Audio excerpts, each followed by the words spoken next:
దేవుని పిల్లలారా, ఒక చక్కటి అంశంతో ఈ ప్రార్థన కూడికను ఏర్పాటు చేయడం జరిగింది.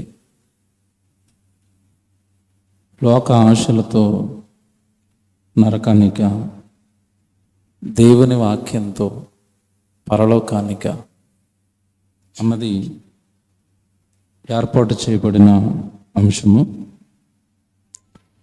మరలా చెప్తున్నాను, లోక ఆశలతో నరకానిక, దేవుని వాక్యంతో పరలోకానిక. దేవుని పిల్లలారా, ఈ అంశంలో రెండు రకాల పదాలు మీకు కనబడతాయి. మొదటిది లోకము, రెండవది పరలోకము. ఈ లోకాల గురించి కాస్త అవగాహన ఉంటే చెప్పబోయే విషయం మీకు బాగా అర్థమవుతుంది. లోకము అనగానే ప్రస్తుతం మనం ఉన్న ఈ లోకం, మనం చూస్తున్న లోకం, పుట్టుక పేరుతో మనం ప్రవేశించిన ఈ లోకం. ఇకపోతే పరలోకం అనేది మరణం తర్వాత చూసే లోకం, మరణం తర్వాత వెళ్ళే లోకం. ఈరోజు మనిషి ఎలా మారిపోయాడు అంటే, శాశ్వత ప్రయోజనాల కంటే ప్రస్తుత ప్రయోజనాలే ఎక్కువగా కోరుకుంటున్నాడు. పరలోకం అనేది మరణం తర్వాత వచ్చేది, శాశ్వతంగా ఉండిపోయేది, ఆకలి దప్పికలు లేనిది, రోగ బాధలు లేనిది, బాధ, సమస్య, వేదన అన్న పదాలకు తావులేని లోకం అది. ఇంకా మీకు బాగా అర్థం అవ్వాలి అంటే, పరలోకము అంటే సాక్షాత్తు ఈ సృష్టిని కలిగించిన సర్వేశ్వరుడు, పరలోకంలో ఉన్న తండ్రి, సర్వశక్తిమంతుడు, సర్వాధిపతి, దేవుడున్న మహాలోకం అది. అదే పరలోకం. అది మరణం తర్వాత మనిషి ఆ లోకానికి వెళ్ళాలి. కానీ ఈరోజు మనిషి ఈ భూమి మీద బ్రతికేది 60, 70 ఏళ్ళు, 80 ఏళ్ళు. ఈ లోకానికి పంపింది తండ్రే, ఈ లోకంలో జన్మని ఇచ్చింది తండ్రే. ఆ తండ్రి పరలోకంలో ఉండి భూమి మీద ఉన్న మనుషుల విషయంలో ఒక కల కన్నాడు. ఏంటి ఆ కళ, ఏంటి ఆ సంకల్పం అంటే, నా గర్భం నుంచి విడిపోయిన పిల్లలు, నాలో నుంచి విడిపోయిన ఆత్మలు తల్లి గర్భంలో ఒక దేహాన్ని కట్టుకుని 60, 70 ఏళ్ళు ఆ లోకంలో ఉండి నన్ను మహిమపరిచి, నన్ను ఘనపరిచి, నా నామానికి కీర్తి తీసుకుని వచ్చి, నేనున్నాను ఆ లోకానికి చెప్పి తిరిగి మరలా నా దగ్గరకు రావాలని కోరుకొని జన్మనిచ్చాడు. కానీ ఈరోజు మనిషి ఎలా మారిపోయాడు అంటే, 60, 70 ఏళ్ళు దేవుడు పని మీద ఈ లోకానికి మనిషిని పంపిస్తే, ఈ లోకానికి వచ్చి పంపించిన తండ్రిని, వచ్చిన పనిని, రెండింటిని మర్చిపోయి అందమైన ఈ లోకపు ఆశలలో చిక్కుకున్నాడు. చాలా భాగాలు బైబిల్లో ఉన్న సందర్భాలలో ఉన్న కొన్ని భాగాలు మీకు ఈరోజు చూపిస్తాను, మీకు బాగా అర్థమవుతాడు దేవుడు. దేవుని పిల్లలారా, మనిషి పరలోకం అనేది మరణం తర్వాత వచ్చేది కనుక పెద్దగా దాని మీద ఆశ లేదు, ఆలోచన మనిషికి లేదు. తెల్లవారు లేస్తే ఏం తిందాం, ఏం త్రాగుదాం, ఏం ధరించుకుందాం, ఎవరైనా బంగారం కొంటే మనం ఎప్పుడు బంగారం కొనాలి, ఎవరైనా కారు కొంటే మనం ఎప్పుడు కార్లు కొనాలి, ఎవరైనా ఇల్లు పొలమో కొనుక్కుంటే మనం ఎప్పుడు కొనాలి అని అన్ని జనులు ఎలాగైతే లోకాన్ని ఆశించి ఇదే జీవితం అనుకుని వారు బ్రతుకుతారో, దైవ గ్రంథాన్ని చేతపట్టి మరణం తర్వాత బ్రతుకుందని తెలిసి, మరణం తర్వాత వెళ్ళవలసిన లోకముందని, గమ్యముందని, పరలోకం నా టార్గెట్ అన్న సంగతులన్నీ మరిచిపోయి ఈరోజు దేవుడి పిల్లలుగా, దైవ సంబంధులుగా, ప్రభువును నమ్మిన వారుగా సహితం పిలువబడుతున్న వారు ఈరోజు చాలా చోట్ల ఈ లోకపు ఆశలలో చిక్కుకుంటున్నారు. అది ఈరోజు మనకు జరుగుతుందా అంటే కాదు. దేవుడు బైబిల్లో చాలామంది అలా చిక్కుకుపోయిన వారి జాబితాలను రాయించాడు. వారు ఏ సందర్భాలలో చిక్కుకుపోయారో, అలాంటి సందర్భం మన జీవితంలో ఏర్పడితే మనము ఎలా చిక్కుకుపోతామో, ఈరోజు మనం ఈ లోకంలో చిక్కుకుపోకుండా, ఈ లోకంలో మనం పడిపోకుండా తండ్రి మనల్ని కాపాడడానికే ఈరోజు ఈ మాటలు మీతో చెప్పిస్తున్నాడు. దేవుని పిల్లలారా, మనిషి యొక్క మెదడు ఆలోచనలు నేను ఒక మాటలో చెప్పాను. ఎప్పుడు కూడా శాశ్వత ప్రయోజనం కాస్త ఆలస్యంగా వస్తుంది. ఎప్పుడు మనిషి దాన్ని అంత ఎదురుచూపులు కానీ అంత ఆశ కానీ ఈరోజు మనిషికి లేదు. మీకు అర్థం కావాలంటే ఒక ఉదాహరణ చెప్తాను. రోగం వచ్చినప్పుడు ఆయుర్వేద మందులు వేస్తారు, మీకు తెలియదు కదా. చెట్ల నుంచి రసాలు, ఏమంటే చెట్ల నుంచి పసర్లు తీసి ప్రకృతి వైద్యం ఒక రకంగా చెప్పాలి అంటది. కానీ ఆయుర్వేదం మందులో ఉన్న ఒక పద్ధతి ఏంటంటే, వేసిన వెంటనే రోగం తగ్గుతుందా? తగ్గదు. కనుక ఈరోజు మనిషి ఆయుర్వేదం వైద్యాన్ని ఎక్కువగా స్వీకరించడం. ఏ వైద్యానికి వెళతాడు చెప్పండి? ఇంగ్లీష్ మందులు. ఎందుకు? కడుపు నొప్పి వస్తుందంటే టాబ్లెట్ వేయగానే తగ్గిపోద్ది. అంటే వెంటనే తగ్గిపోయేది కావాలి తప్ప కొంచెం నెమ్మదిగా తగ్గించేది మాకు వద్దు. ఈరోజు మనిషి ఎలా తయారైపోయాడంటే అన్నీ ఫాస్ట్గా అయిపోవాలి. ఒకప్పుడు జామ చెట్టు వేస్తే ఒక 5-6 సంవత్సరాలకి పెద్దదైన తర్వాత జాంకాయలు కాసేది. అంత ఓపుకుందట. ఈరోజు పుట్టి జామ చెట్లు తెచ్చుకున్నాడు, ఎంతే ఉంటుంది. అది వేసిన 6 నెలలకే కాసేస్తుంది. అది జాంకాయ విషమా? విషం. నాటుకోడి, కోడి మాంసం తినాలి అంటే ఒకప్పుడు నాటుకోడిని పెంచేవాడు. నాటుకోడి పెరిగి మాంసమై తినాలి అంటే ఎంతకాలం పడుతుంది? కనీసం 2 సంవత్సరాలు పడుతుంది. ఇప్పుడు బాయిలర్ కోడి 1.5 వస్తుంది. అంత ఓపిక లేదా? లేదు. Fast food. ఇంట్లో ఫుడ్ లేట్ అవుతుందని ఏం ఫుడ్ అట? Fast food. అంతే ఫాస్ట్గా నువ్వు వెళ్ళిపోతావు హాస్పిటల్కి, అంతే కదా. ఇంట్లో అమ్మ చేసేది లేట్ అవుతుంది, వీడికి అంత ఓపిక లేదు. ఇప్పుడు నాకు ఫాస్ట్గా ఫుడ్ కావాలి. రోడ్డు మీద బండి ఉంటుంది, వాడి చీమిడేస్తూ వాడి చెమటేస్తూ అందులో, అందుకే కదా రుచి రోడ్డు పక్కవే. ఏమండి? వాడివన్నీ అందులో వేసి ఉప్పేసి కారం వేసి నీ శరీరాన్ని రాబోయే తరం కానివ్వండి ఏ తరానికైనా నివాస స్థలం ఎవరట? దేవుడు. ఎక్కడున్నాడు దేవుడు? ఎక్కడున్నాడు? ప్రార్థనలో ఏమని ప్రార్థన చేస్తారు మీరు? పరలోకమందున్న మా తండ్రి. అంటే దేవుడు ఎక్కడున్నాడు ఇప్పుడు? పరలోకం. మీరెక్కడి నుంచి వచ్చారు ఇప్పుడు? బాగుంది కదా. ఈ మాట జాగ్రత్తగా వినండి, చివర్లో అడుగుతానన్నాను కదా. పరలోకమందున్న మా తండ్రి, తరతరముల నుండి మాకు నివాస స్థలము నీవే.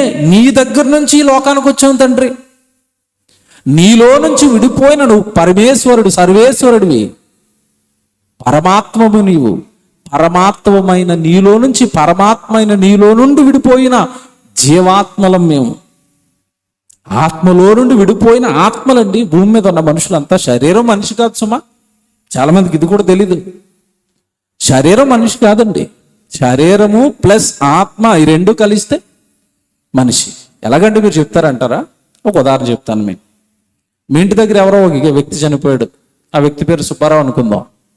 ఎవరు చనిపోయారు? సుబ్బారావు గారు చనిపోయారు. రాత్రి 12 గంటలకు చనిపోయాడు. ఇంటి ముందు టెంట్ వేశారు. టెంట్లో పెట్టిలో సుబ్బారావు గారిని పెట్టారు. విషయం మీకు తెలియక ఇంటోళ్ళ దగ్గరికి వెళ్ళి ఏరండి సుబ్బారావు గారు అని అడిగారు.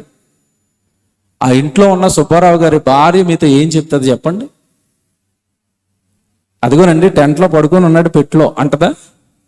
ఏమంటది చెప్పండి? సుబ్బారావు గారు రాత్రి 12 గంటలకి పోయారండి. ఎక్కడికి పోయారండి?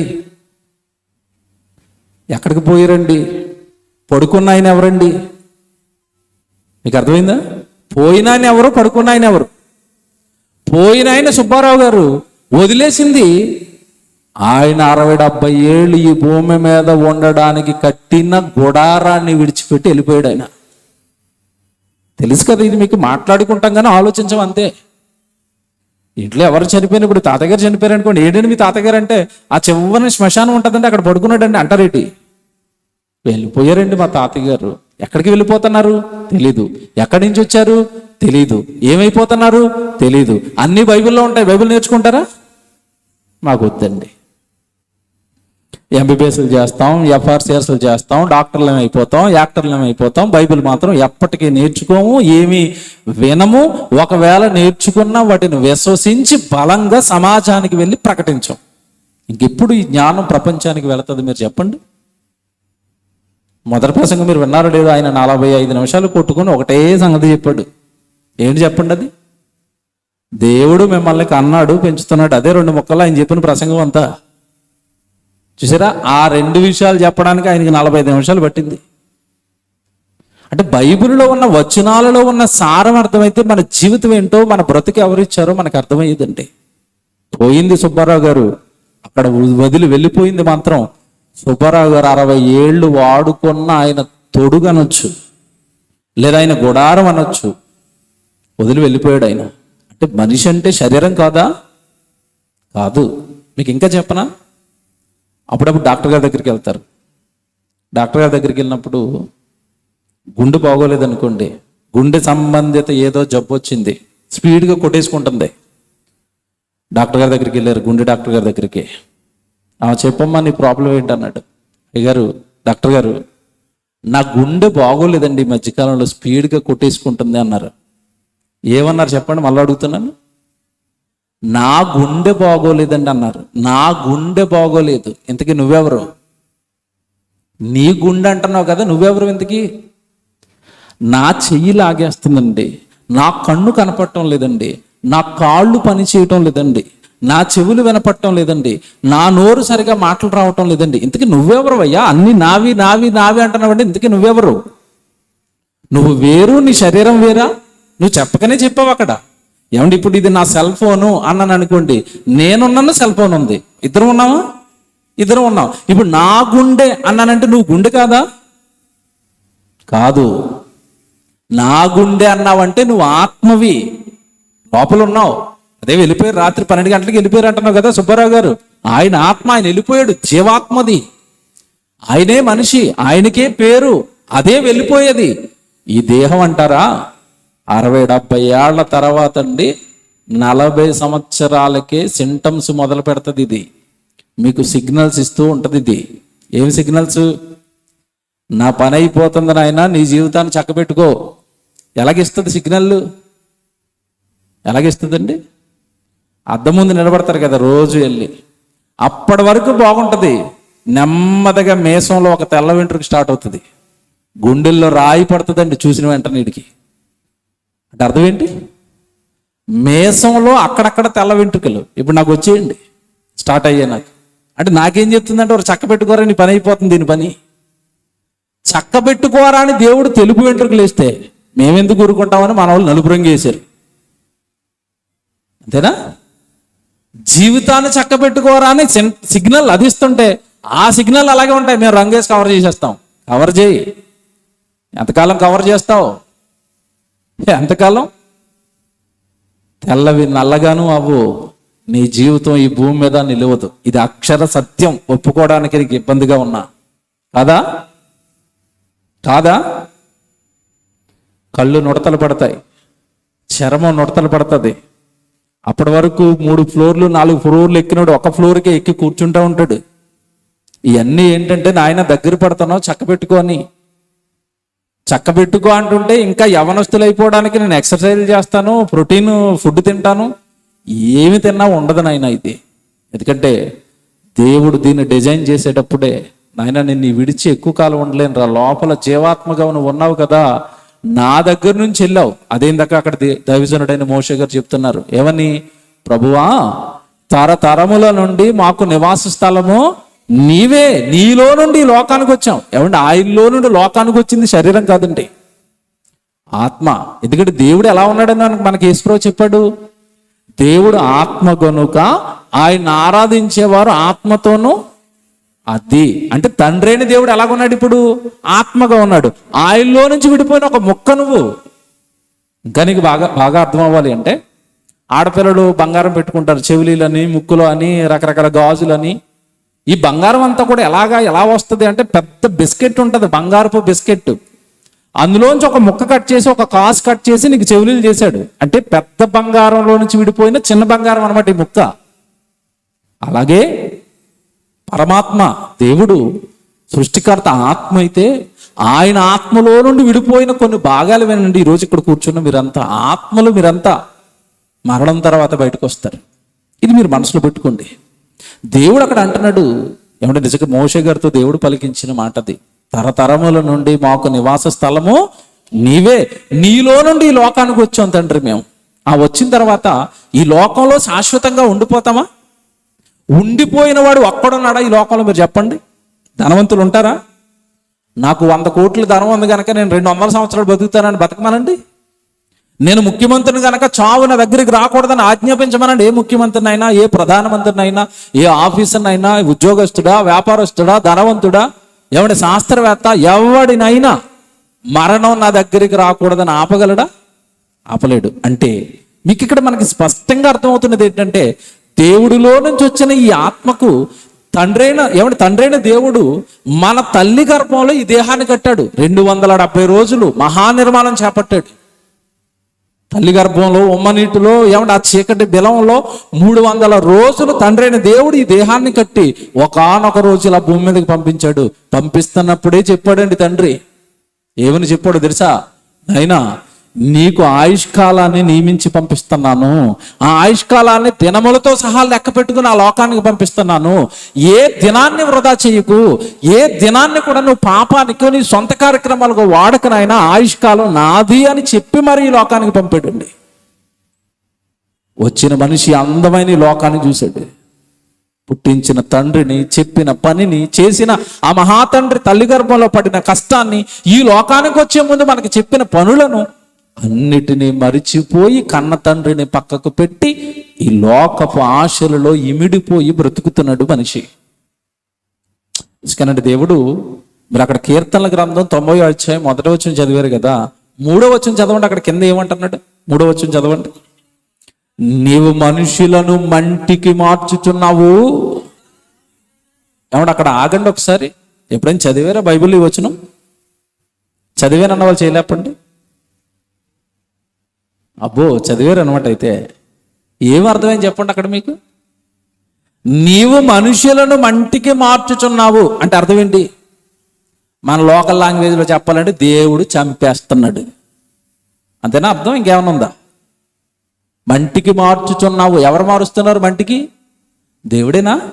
మరి దేవుడు అంటే కాపాడేవాడు, రక్షకుడు, అసలు చావు రానివాడు అనుకున్నారు ఎందుకాలం? నీవు మనుషులను మంటికి మార్చుచున్నావు. కరెక్ట్గా మాట్లాడుతున్నాడు మోషే గారు. నీవు మనుషులను మంటికి మార్చుచున్నావు. ఈ మరణం దేవుడు మనుషులకి ఇవ్వటం వెనకాల కూడా దేవుడి ప్రేమే ఉంది. ఏంటండి చావు ఇవ్వటం వెనకాల ప్రేమ ఏంటి? ఎవడన్నా వచ్చి కత్తిచ్చుకుని పొట్టలో పొడిస్తే నేను ప్రేమతో పొడిచేటంటే ఎలాగుంటుంది? మనకు పెద్దగా ఎక్కదు కదా. ఎక్కిస్తాను నేను ఇప్పుడు అక్కడ. నీవు మనుషులను మంటికి మార్చుచున్నావు. 60-70 ఏళ్ళు మాత్రమే భూమి మీద ఉండాలని నియమించావు తండ్రి. ఎందుకు మనుషులకు మరణం ఇచ్చావంటే కింద వెంటనే ఎంత ప్రేమ కలిగిన మాట తెలుసండి. అది వెంటనే అక్కడ ఉన్నది. నీవు మనుషులను మంటికి మార్చుచున్నావు. నరులారా చచ్చిపోయి తిరిగి వచ్చేయండి. అది అక్కడ ఎలాగుంది ఇప్పుడు? నా దగ్గర నుంచి ఆ లోకానికి వెళ్ళారు కదా, భూలోకానికి వెళ్ళారు కదా, ఆ లోకానికి వెళ్ళిన మిమ్మల్ని విడిచిపెట్టి ఉండలేకపోతున్నాను కొడుక. మిమ్మల్ని విడిచి ఉండలేకపోతున్నాను నా కుమార్తె, నా కూతురా. అందుకే నీకేమిచ్చేసాను? 60-70 ఏళ్ల తర్వాత మరణం ఇస్తున్నాను. ఆ మరణం వస్తుందని దేహం ముందు నుంచి నీకు చెప్పేటట్టుగా దేహాన్ని డిజైన్ చేశాను. అందుకే తెల్ల వెంట్రుకలు వస్తాయి, అందుకే ఆయాసం వస్తుంది. ఏమంటే అందుకే చూడండి, అప్పుడప్పుడు కొంచెం వృద్ధాప్యంలోకి వచ్చిన తర్వాత ఎక్కడైనా చావు చూసారనుకోండి, రాత్రి వేళకి నిద్ర పట్టదిగా. ఎందుకు? నేను కూడా ఎక్కడున్నాను? దగ్గరలో ఉన్నాను. నాకు ఎప్పుడు టెంట పడిపోద్ది, అంతే కదా. నాకు ఖచ్చితంగా ఫోటో పడుతుంది, నాకు ఖచ్చితంగా దండ పడుతుంది. ఎవడు భయపడినంత మాత్రం రాదా? నేను అడుగుతున్నానండి. మీరు భయపడి ఇంట్లో దాక్కుంటే రాదా? భయపడదామా సిద్ధపడదామా చెప్పండి ఇప్పుడు? అది కదండి. వస్తున్న దానికి సిద్ధపడాలి కదండి. నేను ఎదుర్కొంటున్నాడు, రానివ్వండి చావుని. ఏమండి బైబిల్లో భక్తులు ఎలాంటి ప్రార్థనలు చేశారో తెలుసండి. అన్ని రోజు ఒకే రోజు చెప్పడం కుదరదు కానివ్వండి. సందర్భం వచ్చిన ప్రతిసారి బైబిల్లోకి తీసుకెళ్లాలని ఉంటుంది, టైం సరిపోదు. ఏలే భక్తుడు ప్రార్థన చేస్తున్నాడు. ఒకరోజు యెజబెలు తరుగుతుంది ఏలి అని. అప్పటికే చాలా యుద్ధాలు చేశాడు. ఏమంటే దేవుడేంటో, దేవుడు పౌరుషం ఏంటో ఆ రోజు ఉన్న రాజ్యంలో ఉన్న ప్రతి ఒక్కడికి చూపించాడు. చేశాడు అలిచిపోయాడు. ఈరోజు యెజబెలు అహాబు ఎదుగుతున్నారు చంపేయడానికి ఏలి అని. ఓ రోజు చెట్టు కింద కూర్చున్నాడు. చెట్టు కింద కూర్చుని దేవుడికి ప్రార్థన చేస్తున్నాడు అండి. ఏమని ప్రార్థన చేశాడు తెలుసా? దేవా, ఆ ఏలియా నన్ను ఏమండి ఆహాబు నన్ను చంపాలనుకుంటున్నాడు, యెజెబెలు నన్ను చంపాలనుకుంటుంది, కొంచెం నన్ను కాపాడండి, ఇంకొక 50 సంవత్సరాలు ఇంకా నేను ఎక్కువ బతకాలి. ఇలాంటి ప్రార్థన చేయలేదు ఆయన. ఏమన్నాడు తెలుసా?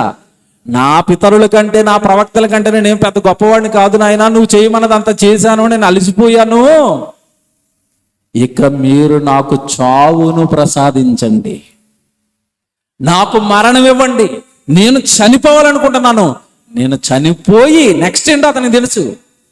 దేవుడు పనిచేశాడు గనక, దేవుడు సేవలో ఉన్నాడు గనక చావొస్తే ఏం జరుగుతుందో ఏలేకి తెలుసండి. ఏం జరుగుతుందో తెలుసా? నేను నా పితరుడి దగ్గరికి వెళ్ళి విశ్రాంతిలోకి వెళ్ళిపోతాను బాబు, నీ పని చేయలేకపోతాను. ఇక చావుకు భయపడ్డా, ఎదురుగా నిలబడి కావాలని కోరుతున్నాడా? మనం చావు వార్త వస్తే చాలు ఆ రోజు చెవులన్నీ మూసేసుకుని డోర్లన్నీ వేసేసుకుని ఇదేంటిది మూసుకున్నా వేసుకున్నా నువ్వు వినను అన్నా ఒక్కరోజు ఖచ్చితంగా నిన్ను పలకరించడం మాత్రం కన్ఫామ్. సో దానికి ఏం చేయాలి ముందుగా అంటే, సిద్ధపడు, నేను వెళ్ళిపోతానండి. ఏమంటే పౌలు గారు అంటున్న మాట మీ అందరికీ తెలుసు, నా మట్టుకైతే బ్రతుకుట క్రీస్తే. చూసారా, చావుతో లాభం ఏంటండి? ఎవరైనా అన్నారా? చావుతో లాభం ఉందని ఎవరైనా అన్నారా? మరి పౌలు గారు ఎందుకు అంటున్నారు? చావు తర్వాత నెక్స్ట్ స్టెప్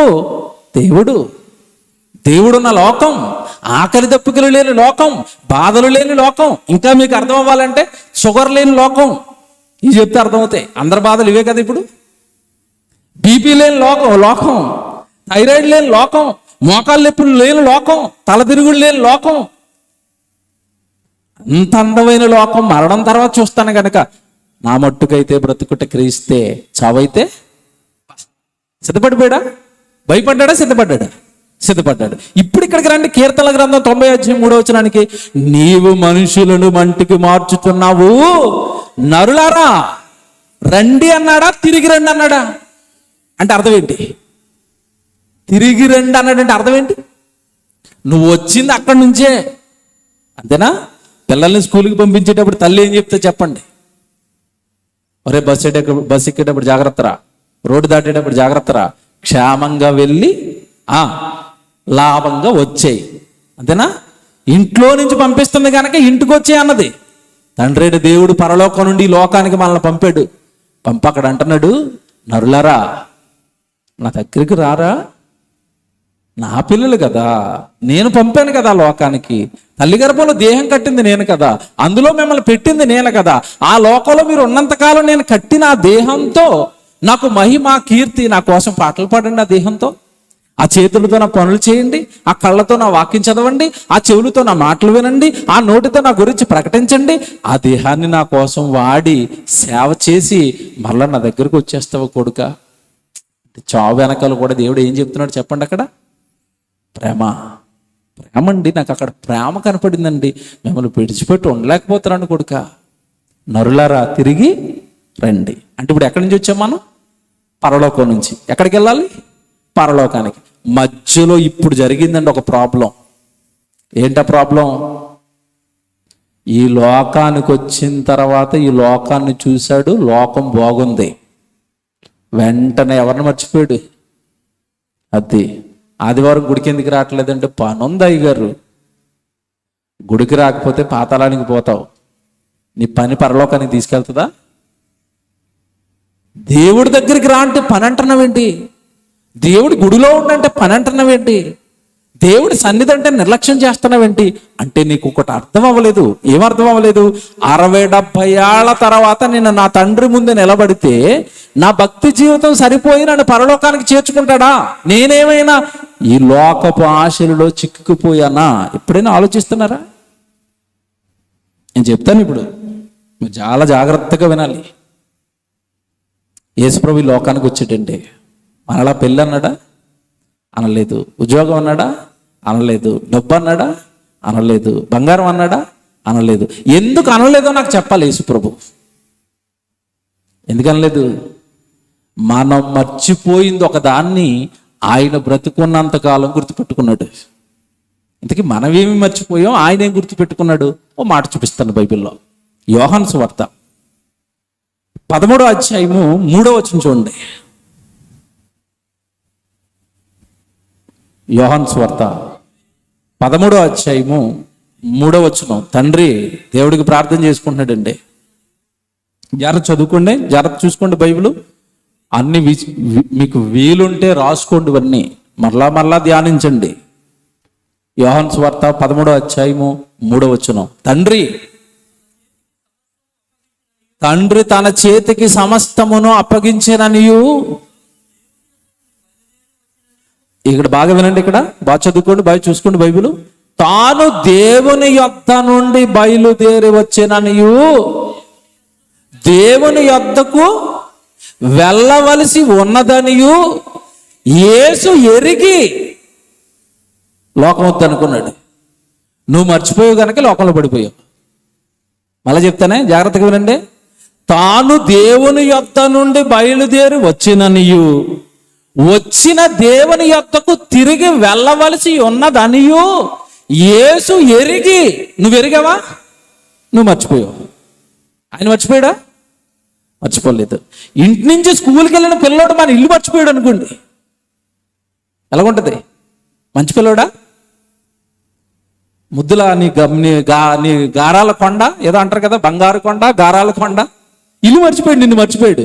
బంగారు కొండ అనకొండ చెప్పండి. అది బంగారు కొండ కాదు, అది నిన్ను మర్చిపోయిందంటే అనకొండగా మారిపోయింది. అది అమ్ముంది ఇంటి దగ్గర, నాన్నున్నాడు ఇంటి దగ్గర, నన్ను కన్నారాళ్ళు, నన్ను పెంచారాళ్ళు, చదువుకోరాని కాలేజీకి పంపించారు, చదువుకోరాని ఏమంటే యూనివర్సిటీకి పంపించారు, ఏదో చదువుకోరాని కంప్యూటర్ క్లాస్కి పంపించారు. మా అమ్మ ఎదురు చూస్తుంది, మా నాన్న ఎదురు చూస్తుంది అన్న కొడుకు బంగారు కొండ నీకు కదా. చదువుకోరాని స్కూల్కి పంపించావు, కాలేజీకి పంపించావు, అక్కడ ఒక అమ్మాయిని వేసుకుని తిరుగుతున్నాడు. బంగారు కొండ అనకొండ? అనకొండే అది. ఆట తీసేయడండి తండ్రి ఇంటికి వచ్చిన తర్వాత. నీ వయసు ఏంట్రా, నువ్వు వేస్తున్న వేషాలు ఏంట్రా? కాలేజీకి పంపించింది ఎందుకు? చదువుకోమని. కాలేజీలో నేను జాయిన్ చేసింది ఎందుకు? చదువుకోమని. కంప్యూటర్ క్లాస్లో నేను జాయిన్ చేసింది ఎందుకు? చదువుకోమని. అక్కడ నువ్వు వేస్తున్న వేషాలేంటి అంటాడా? అనరా తండ్రి? అంటాడు. ఇది నీకు కరెక్ట్ అనిపిస్తుంది కదా, నేను చదువుకు పంపించాను, చదువుకొని ఇంటికి రావాలి.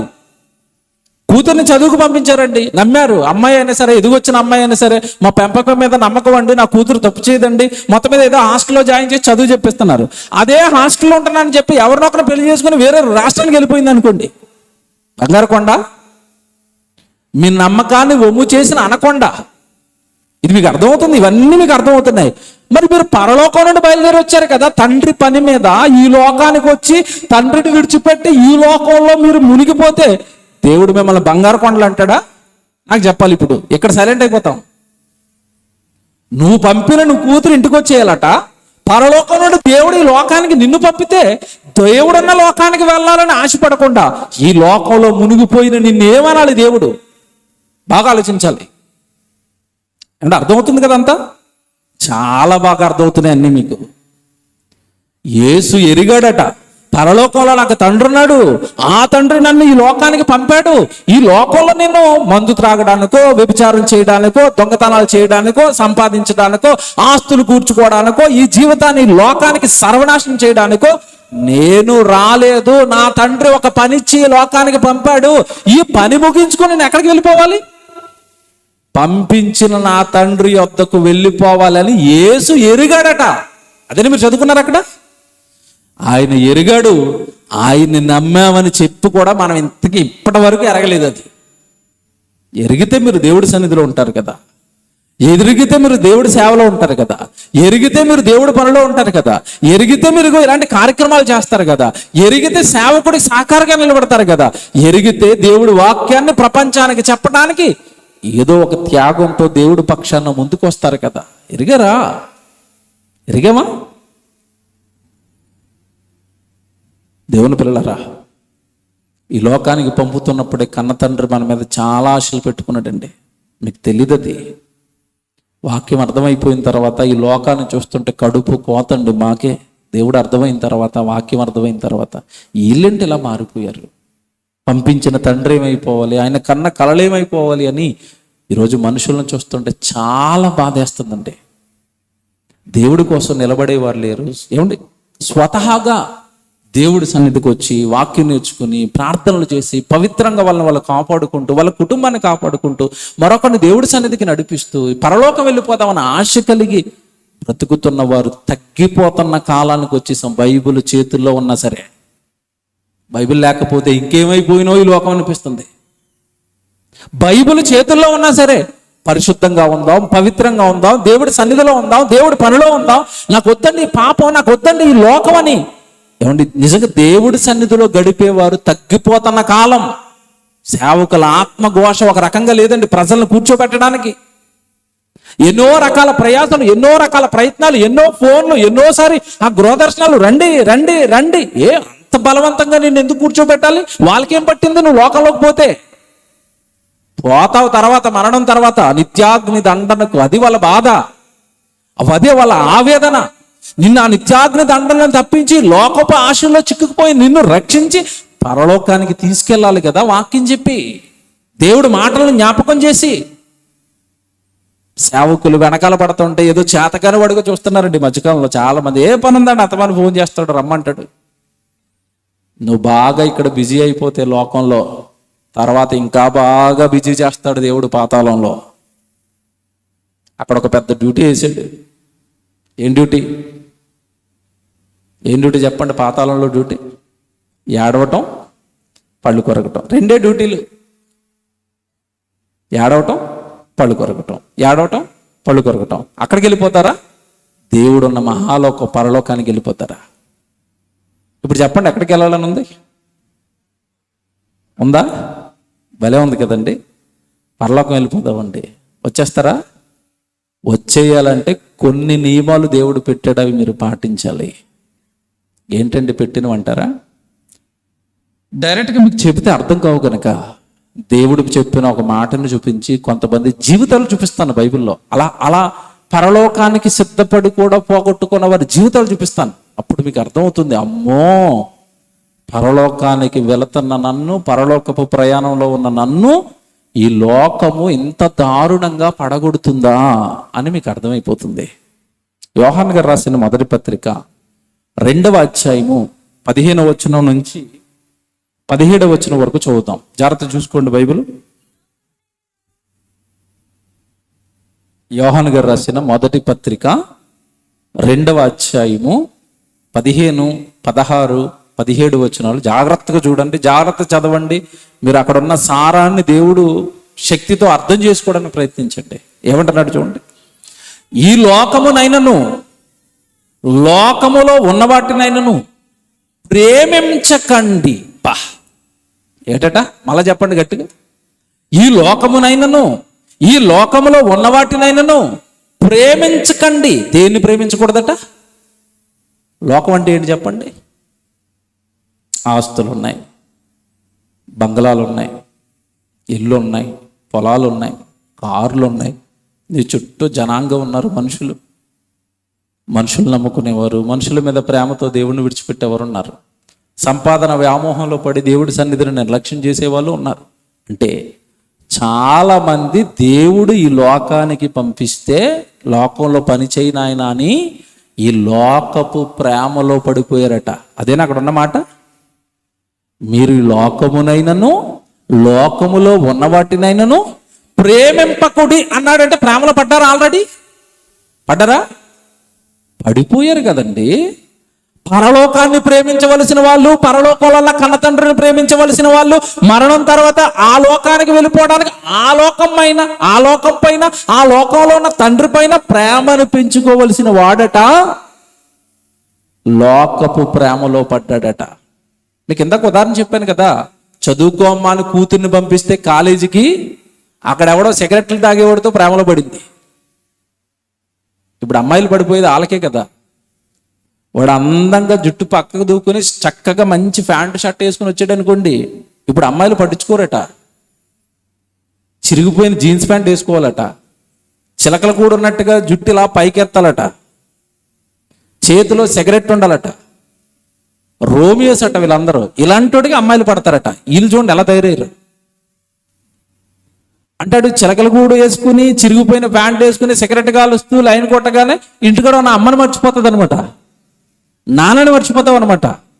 ఏమంటే అలా ప్రేమలో పడిపోతేనండి నిజంగా తల్లిదండ్రుల మనసు ఎలాగుంటుంది. ఎవరో పక్కోడు వార్త చెప్పాడు, అమ్మా మీ అమ్మాయి బండి మీద పలానా పార్కులో నాకు కనపడింది పలానా అబ్బాయితో అని ఇంటికాడ ఎవడో పక్కింటోడు వార్త చెప్పగానే మీ మనసు ఎలాగుంటుంది నాకు చెప్పాలి. ఎలాగుంది? ఎంత కుమిలిపోయింది, ఎంత క్షోభకి వెళ్ళిపోయింది. ఏంటి నా కూతురు ఇలాగ అయిపోయింది. ఎంత నమ్మాను, ఎంత నమ్మకంగా పెంచాను, కావలసినవన్నీ ఇచ్చాను, ఏది కొనమంటే అది కొన్నాను, చదువుకుంటానమ్మా కాళ్ళ మీద నిలబడతానమ్మా అంటే ఏదో ఉద్ధరిస్తుంది అని చెప్పి లక్షల రూపాయలు అప్పు చేసి కాలేజీలో ఫీజులు కట్టి వేస్తే అబ్బాయితో బండి మీద తిరుగుతున్నావా? గుర్తుందా నీకు? ఇంటికి వచ్చిన తర్వాత ఏం చేస్తావు చెప్పండి? తల్లి కానీ తండ్రి కానీ ఏం చేస్తారు? తాట తీసేరండి ఇంట్లో వేసి. ఎందుకు పంపానో ఏం చేస్తున్నావు? ఇది మీకు అర్థమైంది. పెయిన్, ఈ బాధ మీకు అర్థమైంది. ఇప్పుడు పరలోకంలో ఉన్న కన్న తండ్రి ఈ లోకానికి నిన్ను పంపింది ఎందుకు? ఈ లోకపు ప్రేమలో పడమనా? ఈ లోకాన్ని ప్రేమించమనా? ఈ లోకపు ఆశల్లో మునిగిపోమనా? కాదే. పడిపోయామని గుర్తెరిగిన తండ్రి నన్ను మర్చిపోయారండి, నా కష్టాన్ని మర్చిపోయారండి, నేను పంపానని మర్చిపోయారండి, నా దగ్గరికి రావాలని మర్చిపోయారండి. నా దగ్గరికి రావాలంటే పరిశుద్ధంగా బ్రతకాలి అని, నా దగ్గరకు రావాలి అంటే మీ దేహాన్ని నా సేవకి ఇవ్వాలి అని, ఇవన్నీ మర్చిపోయి ఎలా బ్రతుకుతున్నారు మీరు? అందుకే అంటున్నాడు అక్కడ, చదువుదాం ఆ వచ్చిన భాగం ఎంత బాగుంటుంది చూడండి. మీరు ఈ లోకమునైనను లోకములో ఉన్న వాటినైనను ప్రేమించకండి, ప్రేమించకండి. అలా ప్రేమించారా? చూడండి తర్వాత వెంటనే అక్కడ ఏముందో, ఎవడైనను ఈ లోకమును ప్రేమించిన ఎడల ఇంకెక్కడ పరలోకంలో ఉన్న కన్న తండ్రి మర్చిపోయావు. అబ్బాయి ప్రేమలో పడిపోయిన అమ్మాయి ఇంట్లో ఉన్న నాన్నను మర్చిపోయింది, అమ్మను మర్చిపోయింది, తమ్ముడు మర్చిపోయింది, చెల్లిని మర్చిపోయింది. ఈ లోకపు ప్రేమలో పడిన వాడు పరలోకంలో ఉన్న తండ్రిని మరిచిపోయాడు. ఇక నా ప్రేమ నీలో ఉండదు. పోయావురా నువ్వు లోకానికి, ఆ లోకంలో చిక్కుపోయావురా. ఆ లోకపు కోరలు, సాతాను చాచిన ఆశపు కోరలలో నీ జీవితాన్ని చేజిక్కించుకొని 60-70 ఏళ్ల ఈ జీవితం పైన, ఈ శరీరం పైన మమకారాన్ని పెంచుకొని పరలోకంలో కన్న తండ్రిగా నీ కోసం ఎదురు చూస్తుంటే నన్ను కంప్లీట్గా నువ్వు పక్కన పెట్టావు. ఆ తర్వాత మాటలు చూడండి ఎంత బాగుంటాయి. కింద తండ్రి ప్రేమ వానిలో ఉండదు. ఇంకా ఇదిగో ఈ లోకంలో ఏముందో తెలుసా? లోకంలో ఏముందో తెలుసా? లోకములో ఏముందో తెలుసా? శరీరం నేను ఇచ్చాను. జాగ్రత్తగా వినండి, శరీరాన్ని నేనే ఇచ్చాను. ఆ శరీరానికి ఆశ పెట్టింది సైతాన్.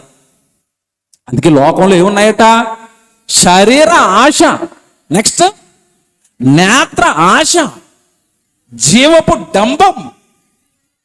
ఇవి పరలోకంలో ఉన్న తండ్రి వలన నీలో పుట్టినవి కావు, మరెవరు పుట్టించారు? అవి లోక సంబంధమైనవి. ఇక్కడ ఈ తర్వాత ఈ వచ్చిన జాగ్రత్త చదవండి. లోకమును దాని ఆశయు గతించిపోతాయి. ఈ నేత్రాశలో ఉన్నవాడు గతించిపోతాడు, శరీరపు ఆశలో పడినవాడు నశించిపోతాడు, ఏమంటే జీవపు డమ్మంలో పడినవాడు నశించిపోతాడు. లోకము దాని ఆశయు గతించును, కానీ దేవుడి ఇష్టమేంటో గుర్తెరిగి ఈ లోకపు ఆశలను తప్పించుకొని దేవుడి చిత్తాన్ని నెరవేర్చేవాడు నిరంతరము బ్రతుకుతాడంటే పరలోకానికి వెళ్ళిపోతాడు యేసుప్రభులాగా.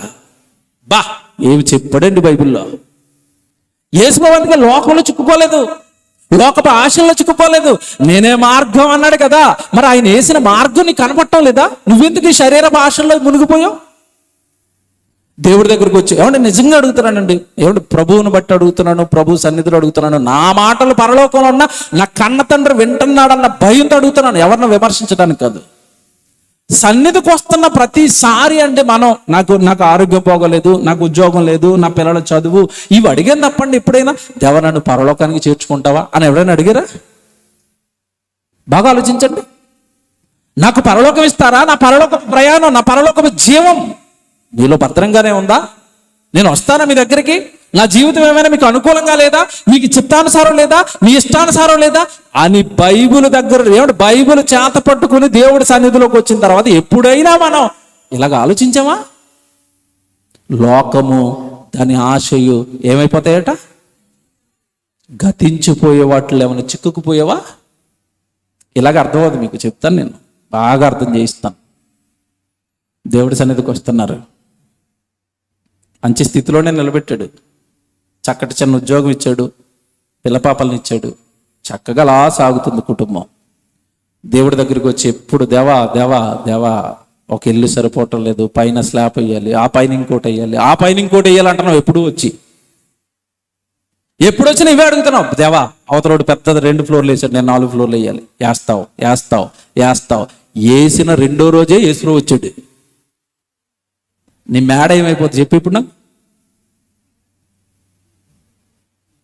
నీకేమైనా నీ ఇల్లు పూర్తయ్యేంత వరకు నేను రానని యేసుప్రభు ఏమైనా అగ్రిమెంట్ రాసి ఇచ్చాడా? ప్రభు దినం ఎలాగొస్తుందట? దొంగ వచ్చినట్లుగా వస్తుందంటే అర్థమేంటి? చెప్పొస్తాడన్నా. దొంగ వచ్చి కూడా చెప్పొస్తాడు మీ ఇంట్లో దొంగతనానికి వస్తున్నానని. దాంతో పోల్చాడు కదా ఆయన రాకడని దేవుడు. అంటే మనకు అర్థం అవ్వాలి అని. అంటే రేపు రావచ్చా యేసు ప్రభు? రావచ్చు. ఈ రోజు రాత్రి 12 గంటలకు రావచ్చా? రావచ్చు. నువ్వు సిద్ధంగా ఉన్నావా? ఎక్కడికి?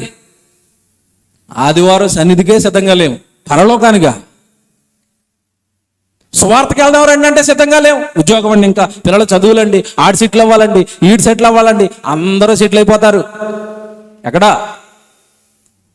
రేపు యేసుప్రభు వస్తే అందరూ సెట్ అయిపోతాం.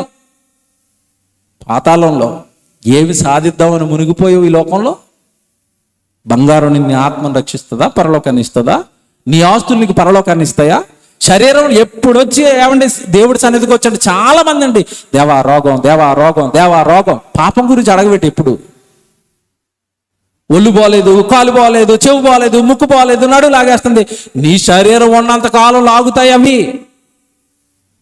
శరీరంలో ఉన్నంత కాలం అవి బాధపడతాయి అవి. అది నియమం, శరీర నియమం. ఎవడో తప్పించుకోలేడు కదా దాన్ని. ఎవడు నీ దగ్గర డబ్బు లేక బాధ కాదు, డబ్బు ఉన్నవాడు కూడా బాధపడుతున్నాడా? రామోజీరావు గారు మీకు తెలుసు కదండి. రామోజీరావు గారు సుమారు 1000-2000 కోట్ల ఆస్తుంది. మంచం మీద పడుకున్నాడు, లేవలేడు, తినలేడు, నడవలేడు. ఎవడికైనా కామనది శరీరం బాధ పెట్టడం. శరీరపు బాధలు కాదు ప్రభు దగ్గరకు వచ్చి అడగవలసింది. మొదట నువ్వు ఏమడగలో తెలుసా? ఆత్మకు పాపం అంటిందయ్యా, పాపం మానలేకపోతున్నానయ్యా, కరెక్ట్గా నీ సన్నిధికి రాలేకపోతున్నానయ్యా, నీ ఇష్టాన్ని, నీ ఆజ్ఞలు, నీ వాక్యాన్ని నెరవేర్చలేకపోతున్నానయ్యా, నువ్వు బ్రతకమన్నట్టుగా బ్రతకలేకపోతున్నానయ్యా, నాకు చావు వస్తే నా ఆత్మ రక్షించుకుంటానా, పాతాళానికి వెళ్ళిపోతానా? ఈ భయంతో కదండి బ్రతకాలి. బైబిల్ ప్రకారం నేను అడుగుతున్నాను ఒకటి, మీకు ఇప్పుడు అర్థం అవ్వాలి కదా. లాజరు ధనవంతుడు, ఇద్దరు తెలుసు కదండి మీకు. తెలుసు. ఇద్దరు చచ్చిపోయారండి. ఒక అతనేమో అబ్రహాము రొమ్మును ఆనుకోవడానికి వెళ్ళిపోయాడు. లాజరు ధనవంతుడు ఎక్కడికి వెళ్ళాడు? యాతన పడుతూ ఏమంటే నిత్యాగ్ని దండంలో కాలిపోతున్నాడు. స్టిల్ ఇప్పటికీ కూడా మోసకాలంలో వెళ్ళిపోయారు వాళ్ళిద్దరు ఈ లోకాన్ని విడిచి. ఎందుకంటే అడుగుతున్నాను, లాజరు ఒంటి నిండా రోగాలు లేవా? రోగంతో చచ్చిపోయి కూడా ఎక్కడికి వెళ్ళాడు చెప్పండి? నిత్య జీవానికి వెళ్ళిపోయాడు. వీడు అన్ని ఉండి కూడా ఎక్కడికి వెళ్ళిపోయాడు?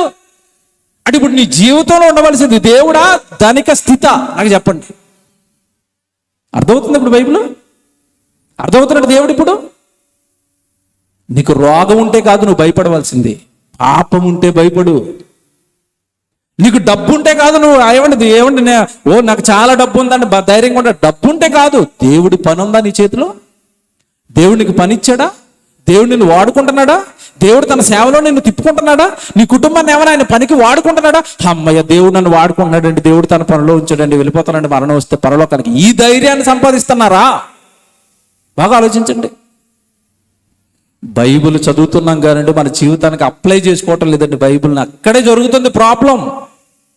లోకంలో ఇదంతా జ్ఞానం వెరగని అన్ని జనుడు ఎవడు ఆరోగ్యం కావాలని, సిరి సంపదలు కావాలని వాడు వెంపర్లాడుతుంటే, వాడిని చూసి ఎంత జ్ఞానాన్ని దగ్గర పెట్టుకొని మనం కూడా అవే బ్రతుకులు బ్రతుకుతుంటే, పరలోకంలో నిన్ను పంపిన కన్న తండ్రి ఆయన దగ్గరకు వచ్చి ఎప్పుడు ఈ లోక సంబంధమైన నిన్ను అడుగుతుంటే ఆయన దగ్గరకు వెళ్ళాలని ఆశ నీలో లేకపోతే, పంపించిన తండ్రి హృదయం ఏమైపోతుంది మీరు ఆలోచించాలి. ఏమైపోద్దా గుండె?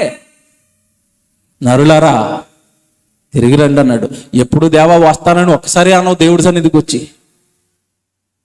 90 ఏళ్ల బామను ప్రార్థనకు పిలిచామనుకోండి, చివరిలో మేము సభలకు వెళ్తాం కదండి.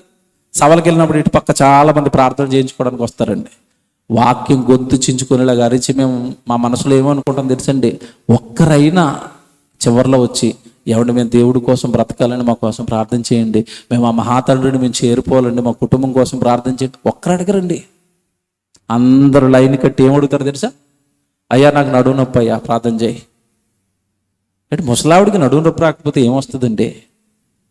ఏమొస్తుంది? ఇంకా వాళ్ళని బాధ పెట్టలేక పరలోకంలో ఉన్న కన్న తండ్రి ప్రార్థన చేయకపోతే వీళ్ళు ఏమైనా బలహీన పడతారట, మమ్మల్ని ఏమని అంటాడేమోనని ఇష్టం లేకపోయినా దేవాయుడిని స్వస్థపరచు ఏడు చేస్తాడు ఆయన. మీకు అర్థమవుతుందా నెమ్మదిగా? ఈరోజు లోకంలో ఈ లోకపు మాయలో మనం చిక్కుకుపోయాం.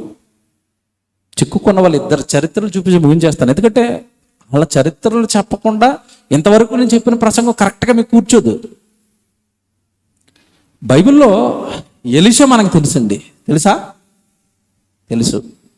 ఎలీషా శిష్యుడు గెహాజీ తెలుసా? ఎంతమంది తెలుసు చెప్పండి? ఎంతమంది తెలుసు? ఎలీషా శిష్యుడైన గెహాజీ తెలుసా? దేవుడి స్తోత్రం, 2-3 చేతులు లేచాయి. ఏమండి? పోనీ ఏమండి ఇప్పుడు చేతులు లేపిన వాళ్ళు అడుగుతున్నానండి, గెహాజీ మంచోడా చెడ్డోడా? ఏమండి గట్టిగా ఆన్సర్ చెప్పండి. పోనీ ఇదన్నా, గెహాజీ మంచోడా చెడ్డోడా?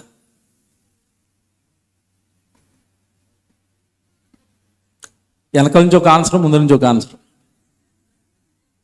మంచోడా చెడ్డోడా? పోనీ మీకు తెలిసింది చెప్పండి. నేను ఏమన్నాండి మాస్టర్ నేటి, నేను ఏమన్నా కొట్టనాకే? మీకు ఏం తెలుసో చెప్పండి. మంచోడా చెడ్డోడా? మొత్తం మీద చెడ్డోడని కన్ఫర్మ్ చేశారమ్మా, అంతేనా? Very good. మొదట మంచోడట, తర్వాత చెడ్డోడు అయిపోయాడట. మంచి ఆన్సరే, నిజమే. ఇప్పుడు గెహాజీ ఎవడని ఫిక్స్ అవుదాం. ఇప్పుడు ముందు అందులోకి వెళ్ళక ముందు చరిత్ర చదువుదాం, కానీ వెళ్ళక ముందు ఏమని ఫిక్స్ అవుదాం? గెహాజీ ఎవడు? చెడ్డోడు, మంచోడు కాదు. ఇక మీకు ఇంకా బాగా అర్థం అన్నట్టు విలన్ అనుకుందాం. హీరో కాదు, విలన్. ఫిక్స్ అయిపోదాం, దీని మీద ఫిక్స్ అయిపోదాం. బైబిల్లోకి వెళ్దాం. వీడు ఎందుకు విలన్ అయిపోయాడు? ఎందుకు చెడ్డోడు అయిపోయాడు? చరిత్ర మీకు తెలుసు కదండి. మరి అదంతా చెప్పడానికి నాకు టైం సరిపోదు కనుక మీరు చదువుకోండి. రాజుల 2వ గ్రంథం 5వ అధ్యాయంలో ఈ చరిత్ర అంతా ఉంటుంది, మొదటి వచనం నుంచి. రాజుల 2వ గ్రంథం 5వ అధ్యాయం నుంచి చరిత్ర అంతా ఉంటుంది. ఏంట చరిత్ర అంటే, ఎలీషా ప్రవక్తగా ఉన్న కాలంలో గెహాజీ లాంటి శిష్యులు చాలా మంది ఉన్నారు ఎలీషా వెనకాల. ఎలీషా ఒక ప్రవక్త. ఆ రోజు పక్కన ఒక దేశం ఉంది, సిరియా దేశం అని. ఆ సిరియా దేశానికి ఒక సైన్యాధిపతి ఉన్నాడు, అతని పేరు నయమాను. ఆ నయమాను ఆ దేశం మొత్తానికి సైన్యాధిపతి. డబ్బు ఉంది, అధికారం ఉంది, చక్కటి కుటుంబం, చాలా గొప్ప స్థితిలో ఉన్నాడు లోకంలో. కానీ ఒక ప్రాబ్లం ఉంది అతనికి, కుష్ఠరోగం ఉంది.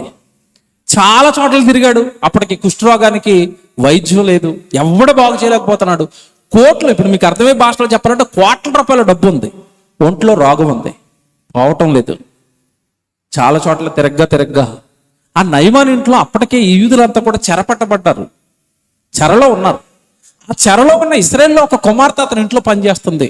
అప్పుడు కుమార్తె చెప్పింది, అయ్యా మేము ఇశ్రాయేలులం కదా, మా ఇశ్రాయేలు దేశం ఉంది, ఆ దేశంలో ఒక ప్రవక్త ఉన్నాడు, ఆయన దగ్గరకు గనక మీరు వెళితే మేము నమ్ముకున్న మా దేవుడు, ఇశ్రాయేలు దేవుడు, సైన్యాధిపతి అని యెహోవా ఎలాంటి రోగాన్నైనా ప్రవక్తతో తీసేస్తాడు. మీ ఇంట్లో ఉన్న పని మనిషిగా మీకు ఒక మంచి సలహా ఇస్తున్నాను, మీరు ఖచ్చితంగా మా దేశానికి వెళ్ళండి, మా ఇశ్రాయేల్ దేశానికి వెళ్ళండి అని ఒక కుమార్తె ఒక మంచి సలహా ఇచ్చింది. దేవుడు నమ్ముకుంది కదండి. దేవుడు నమ్ముకున్న వాళ్ళు ఎక్కడున్న దేవుడి గురించి చెప్తారండి. మీరు నిజంగా నమ్మితే మీ చుట్టుపక్కల ఉన్న వాళ్ళకి మీరు దేవుడి గురించి చెప్పాలి. మీరు పనిచే చోట్ల మీ ఫ్రెండ్స్తో, మీ బంధువులతో మీరు ఎక్కడ ఉన్నా ఎవరి గురించి చెప్పాలి? మీరు నమ్మిన దేవుడు ఎంత గొప్పడో చెప్పాలి. అలాంటి చిన్నద కుమార్తె రాజు దగ్గర ఉన్న సైన్యాధిపతికి చెప్పిందంటే దేవుడి గురించి. ఎవడు మీరు ఆలోచించండి. ఇదేదో బాగుంది కదా అని మొత్తం మీద వచ్చాడు. ఎక్కడికి వచ్చాడంటే, ముందు ఉత్తరం రాయించాడు ఇశ్రాయేల్ రాజుకి, నేను వస్తున్నాను, మీ దేశంలో ఎవరో ప్రవక్త ఉన్నాడట కదా, ఆ ప్రవక్త రోగాలను తీసేస్తాడు కదా, నేను వస్తున్నాను, ఆ ప్రవక్తను రమ్మానండి అంటే, ఎవడి దెబ్బకి ఇశ్రాయేల్ రాజుకు వణుకు. ఎందుకంటే అవతల వస్తున్నది పక్క దేశంలో గట్టిగా ఉన్న సైన్యం అది. అతనేమో ఉత్తరం రాశాడు, నేను వస్తున్నాను ఆ రోగాన్ని బాగు చేయాలని. రాజుకి, ఇశ్రాయేల్ రాజుకి భయం పట్టుకుంది. నేనెక్కడ బాగు చేస్తాను, నాకెక్కడదా శక్తి, వీడు పోయిపోయి నా దగ్గరికి వస్తానంటున్నాడు, నేను ఇప్పుడు బాగు చేయలేదంటే యుద్ధం అంటాడు. ఇదేంటి దేవా ఇలాంటి ఇరకాటంలో పడ్డేసావు, పక్క సైన్యం అసలు గట్టి సైన్యం, నేను చచ్చిపోతానని వీడు మొత్తుకుంటున్నాడు ఇశ్రాయేల్ రాజు. అప్పుడు ఎలీషాకి తెలిసింది విషయం.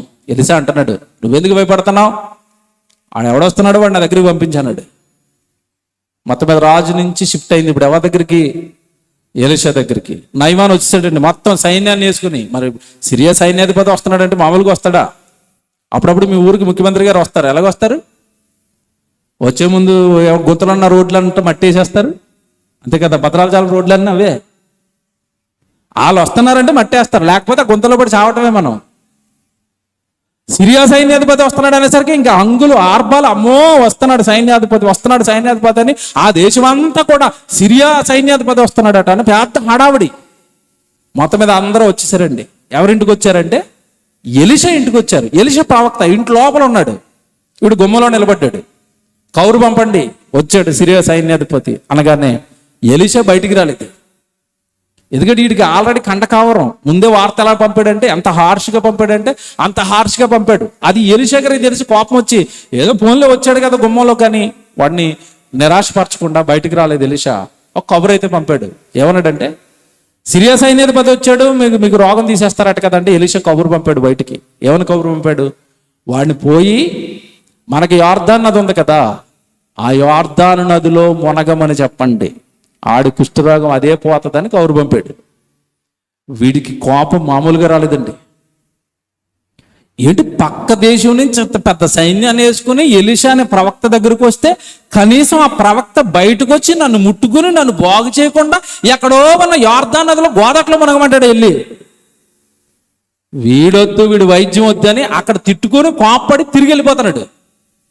అప్పుడు చెప్పాడండి ఆ సైన్యంలో ఉన్న ఒకడు, అయ్యా ప్రవక్త ఎందుకు చెప్పాడో, కోపగించుకోవడం ఎందుకు, ఒకసారి మునిగితే పోయింది ఏముంది అంటే, మాకు నదులు లేవా, దమస్కు నది లేదా, దమస్కులో మాకు నదులు లేవా, ఈ నదిలోనే మునగాల, యోర్దాను నదిలో. మొత్తం మీద కన్విన్స్ చేశారండి దగ్గర ఉన్నవాడు. పోయింది ఏముందని వెళ్ళి ములిగాడు.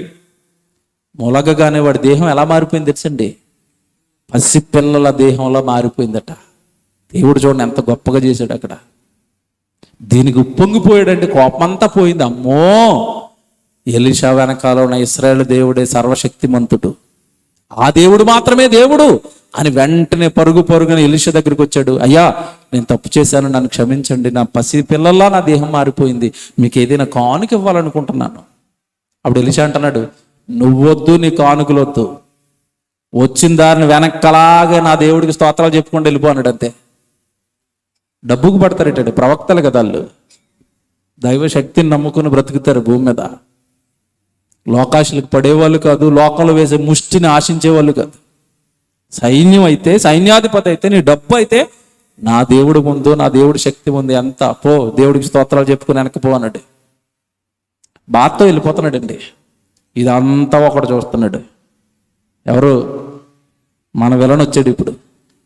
ఎవరు? గాజీ.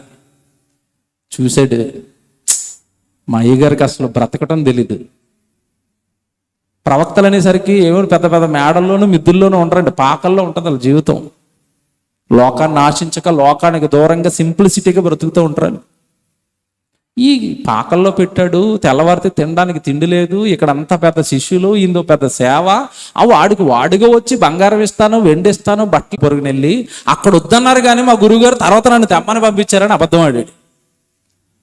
వాడికి మహా ఆనందం వేసిందండి. అమ్మో తెమ్మన్నారట అని, ముందిస్తానన్న దానికంటే డబల్ ఇచ్చాడు. మొత్తం మీద సంచులన్నీ కట్టుకున్నాడు, వెండి బంగారం బట్టలు అన్ని సంచులు మూట కట్టి పట్టుకెళ్ళి ఇంట్లో పెట్టాడు. నిన్ను ఉంటాడు, మోసం చేస్తారా, ఎక్కడికి వెళ్ళావు నాయన అన్నాడు. తప్పు చేసిన వెంటనే మనిషి ఆడేది అబద్ధం అండి.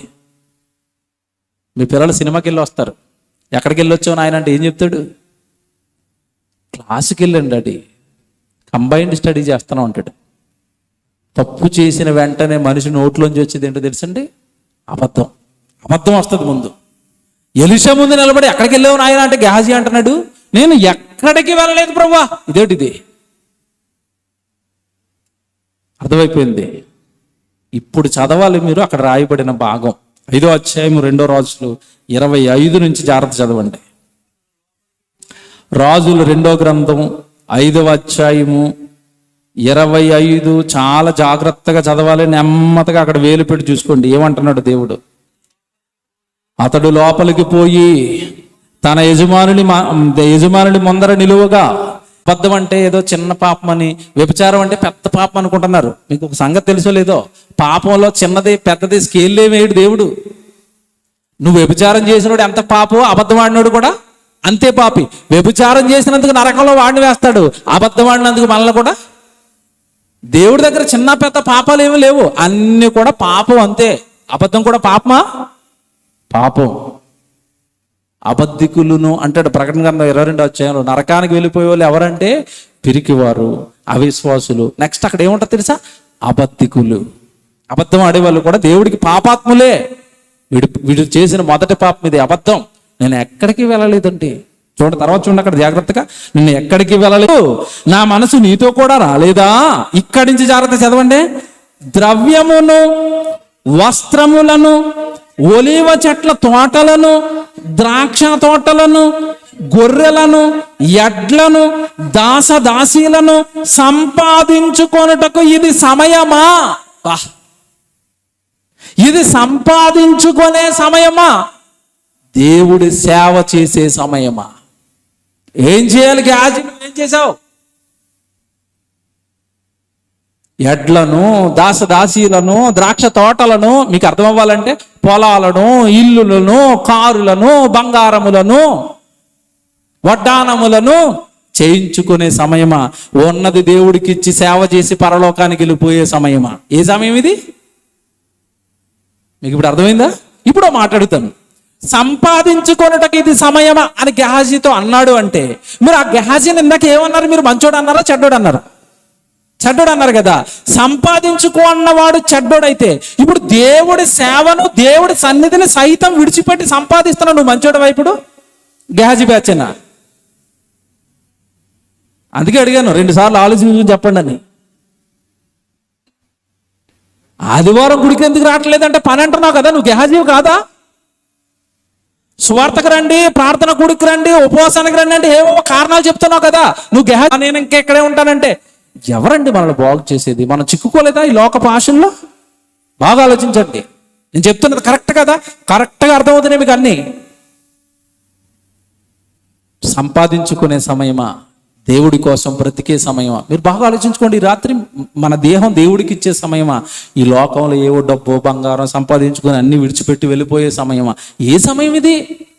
అదివరకు గుడికి ఎందుకు రావు, ప్రార్థనకి ఎందుకు రావు? అంత బిజీగా నువ్వు ఏం చేస్తున్నావు లోకంలో? ఏం చేస్తా పోనీ అంత బిజీ అయిపోయి సంపాదించిన దాంతో ఏం చేస్తావని నేను అడుగుతున్నాను. పరలోకం ఇస్తుంది కొన్నావు? బాగా ఆలోచించి రాత్రి. శరీరం అని, శరీర సుఖాలని, శరీరానికి ఆస్తులని, ఇల్లని, పొలాలని, ఇది సంపాదించే సమయమా? దేవుడి కోసం బ్రతికిచ్చే సమయమా? దేవుని పిల్లలారా, రాత్రి చాలా జాగ్రత్తగా నేను చెప్పిన ప్రతి మాట ఆలోచించండి. ఒకవేళ నా ప్రసంగంలో ఏదైనా తప్పు ఉందంటే నన్ను మర్చిపోయాడు.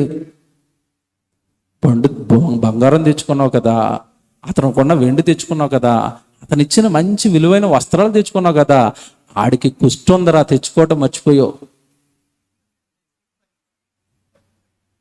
మరి అన్ని తెచ్చుకుని అది ఎందుకు మర్చిపోయినా ఆయన, అది నేను నీకు ఇచ్చేస్తానులే అని ఇచ్చేసాడు. ఏమిచ్చాడు ఇప్పుడు? ఏమిచ్చాడు? అది కదా. ఇప్పుడు అన్ని డబ్బు ఉంది, ఆస్తి ఉంది, బంగారం ఉంది, ఒంటి నిండా రోగం ఉంది. ఏం చేయాలి ఇప్పుడు గెహాజీ గారు? సేవలో ఉంటే రోగం వచ్చేదా? ఇంకోటి చెప్పనా ఇప్పుడు మీకు, ఇప్పుడు ఈ రోగం తగ్గించుకోవడానికి డబ్బంతా పెట్టినా రోగం పోతుంది ఇప్పుడు? పోదు. అదే గురువు గారి పక్కన సేవలో ఉంటే ఎంత బాగుండేవాడు, ఎన్ని అద్భుతాలు చేసేవాడు, ఎన్ని సూచక్రియలు చేసేవాడు, ఎంతమందికి దేవుడి గురించి చెప్పేవాడు, చక్కగా పరలోకానికి వెళ్ళిపోయేవాడు. అలాంటి భాగ్యాన్ని పోగొట్టుకుని డబ్బని, బంగారం అని, ఇళ్ళని, పొలాలని వాడి జీవితాన్ని నాశనం చేసుకుని కుష్టును అంటించుకున్నాడు. అన్ని తెచ్చుకుని కుష్టి ఎందుకు మర్చిపోయావు? ఇంకో చెప్పిన ఆఫర్ నీకు ఇప్పుడు బంపర్ ఆఫర్ ఇస్తున్నాను గెహాజీ. నీ ఒక్కడికి మాత్రమే కాదు, ఒకటి ఇచ్చాడండి దేవుడు. ఏమిచ్చాడు చెప్పండి బాగా ఆలోచించి. ఎవ్వడు ఈ లోకంలో పాపాలు కడుక్కోలేడు, కానీ ప్రభు మనల్ని బాప్తిసం తీసుకున్న వెంటనే ఉచితంగా మన పాపాలన్నీ కడిగేశాడు. ఇది భాగ్యం కదా? నువ్వు బైబిల్ జ్ఞానానికి పరలోకం ఉందని, పరలోకంలో దేవుడు ఉన్నాడని, ఆయన పిల్లలని ఆయన పుట్టించాడని, ఆయన ఈ లోకానికి పంపాడు అని సర్వజ్ఞానం నీ చేతుల్లో పోస్తే నువ్వు నా కోసం బ్రతికి అనేక మంది నా దగ్గరకు పంపిస్తావంటే నువ్వు కూడా ఆ లోకంలో మునిగిపోతే ఎలా కొడుకా అంట దేవుడు. గెహాజీ స్థానంలో మనల్ని పెట్టుకొని, ఏమిటి అక్కడ ఎలీషా గారి స్థానంలో దేవుడు అండి ఇంత గొప్ప రక్షణ భాగ్యాన్ని నీకు ఇస్తే నువ్వు కూడా డబ్బు, ఇల్లు, బంగారం 60-70 ఏళ్ల తర్వాత విడిచిపెట్టే వాటి కోసం దేవుడు విడిచిపెట్టేస్తున్నావా? దేవుడు సేవ వద్దంటున్నావా? దేవుడు పని వద్దంటున్నావా? దేవుడు సన్నిధి వద్దంటున్నావా? ఇలా మారిపోయేవేంటయ్యా నువ్వు అని మనల్ని అండా. బాగా ఆలోచించండి, అండా. క్రైస్తవుడు ఎలా జీవించాలో తెలుసండి. క్రైస్తవుడు మహాజ్ఞాని. ఈ రహస్యాలన్నీ, ఈ సంగతులన్నీ తెలిసిన ఏకైక జ్ఞాని క్రైస్తవుడు. బైబిల్ చేతుల్లో పెట్టుకొని ఎలా బ్రతకాలని దేవుడు ఉద్దేశించాడో తెలుసంటే, ముగించేస్తాను. కొలసీలకు రాసిన పత్రిక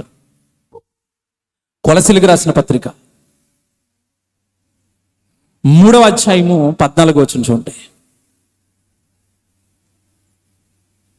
కొలసీలకు రాసిన పత్రిక 3వ అధ్యాయము 14వ వచనం, మొదటి వచనం చూడండి. కొలసీలకు రాసిన పత్రిక 3వ అధ్యాయము మొదటి వచనం నుంచి 3 వచనాలు జాగ్రత్త రాసుకోండి. మీరు క్రీస్తుతో కూడా లేపబడిన వారైతే, బాప్తిస్మం అనే కార్యక్రమం ద్వారా మీరు క్రీస్తుతో కూడా లేపబడిన వారైతే, ఎందుకంటే అంతకుముందు మీరు చచ్చిపోయారు. ఎలా చచ్చిపోయాం? అపరాధముల చేతను పాపముల చేతను మనం చచ్చిన వారమై ఉండగా క్రీస్తు మనలను మరలా ఏం చేశాడు? బ్రతికించాడు. చచ్చిపోయిన మనల్ని క్రీస్తు రక్తం పెట్టి మరలా బ్రతికించాడు కదా. అదే చెప్తున్నాడు అక్కడ ప్రారంభంలో, మీరు క్రీస్తుతో కూడా లేపబడిన వారైతే. జాగ్రత్త చదువుకోండి. బైబిల్ లేని వాళ్ళు చాలా జాగ్రత్తగా ఈ వచనం ఒకటి వినండి. మీరు క్రీస్తుతో కూడా లేపబడిన వారైతే పైనున్న వాటినే వెతకండి. ఏం వెతకాలట? పైన అంటే ఏడు చెప్పండి నాకు. మన ఇంటి పైన ఉన్న కొబ్బరికాయలు ఎత్తుకోమనా? ఆకాశం పైన ఉన్న చందమామను నక్షత్రాన్ని కొనేద్దామని వెతుక్కోమనా? పైన ఉన్న వాటిని వెతుక్కోండి అండి. పైన ఏముంది? పరలోకం ఉంది. మీ నాన్న అక్కడ ఉన్నాడు. నరులారా తిరిగి రండి అని చేతులు చాపిన నీ కన్న తండ్రి అక్కడ నుండి నీ కోసం ఎదురు చూస్తున్నాడు. పైన నీ చూపు ఎక్కడికి మారిపోవాలి? క్రైస్తవుడు అయితే ఎటు మారిపోవాలి? పైకి. నిజంగా నా జీవితంలో జరిగింది చెప్తానండి. వాక్యం నేర్చుకుంటున్న తొలినాళ్ళలోనండి చాలా కటిక పేదరికం అండి మాది. ఆటోలు ఎక్కడానికి, ట్రైన్లు ఎక్కడానికి, బస్సులు ఎక్కడానికి కూడా నా జేబులో డబ్బులు ఉండేవి కాదు. బైబిల్ నేర్చుకోవడానికి బైబిల్ క్లాసులకి వెళ్తున్న టైంలో నడుచుకుని వెళ్ళిపోయేవాడినండి. నడుచుకుని వెళ్ళిపోయిన ఒక రాత్రి అక్కడ ఒక బైబిల్ క్లాస్ విన్నానండి. నిజంగా నా హృదయాన్ని తాకింది అది. అమ్మో, మన బైబిల్ గ్రంథం ఎంత గొప్పదా అని నా హృదయాన్ని తాకిన వెంటనే వెనకాల బ్యాగ్ వేసుకున్నాను. బైబిల్ నోట్స్ అన్ని వెనకాల ఉన్నాయి. ఇక నేను రోడ్డు మీద నడుచుకుంటా, ఇంకా ఆ వాక్యాలే జ్ఞాపకం చేసుకుంటా, పైకి చూసుకుంటే దేవా స్తోత్రం, ఇలా రాయించారండి, ఎంత గొప్ప బైబిల్ అండి. మొత్తం నా కళ్ళన్నీ పైకి ఉన్నాయి, మాట్లాడుకుంటూ వచ్చేస్తున్నాను రోడ్డంప. అక్కడ ఉన్న వాళ్ళందరూ నన్ను చూస్తున్నారండి. ఈడేటి పైకి చూస్తున్నాడు? వాళ్ళకేం అర్థం అవట్లేదు. పైకి చూస్తున్నాడు, మాట్లాడుకున్నాడు, పైకి చూస్తున్నాడు, మాట్లాడుతున్నాడు. ఏడ్రా అని చివరికి వెళ్ళేసరికి ఒకడు అంటున్నాడండి, ఆడు క్రైస్తవుడురా. బాగా ఆనందం వేసిందంటే ఆడికి తెలుసు అనమాట. అయితే అంటే క్రైస్తవుడు ఎక్కడికి చూడాలి? వాడు క్రైస్తవుడు రా, వాళ్ళకి పిచ్చి పట్టిందిరా, పైన దేవుడు ఉంటాడని నమ్ముతాడురా, ఆడికి ప్రార్థన చేసుకుంటున్నాడు రా వీడు అంటున్నాడు ఒకడు. హైందవులకు కూడా, దేవుడు నమ్మనోడు కూడా ఒక విషయం అర్థమైంది. ఏమర్థమైంది? దేవుడు ఎక్కడ ఉంటాడు? మనం ఎప్పుడైనా పైకి చూసామా?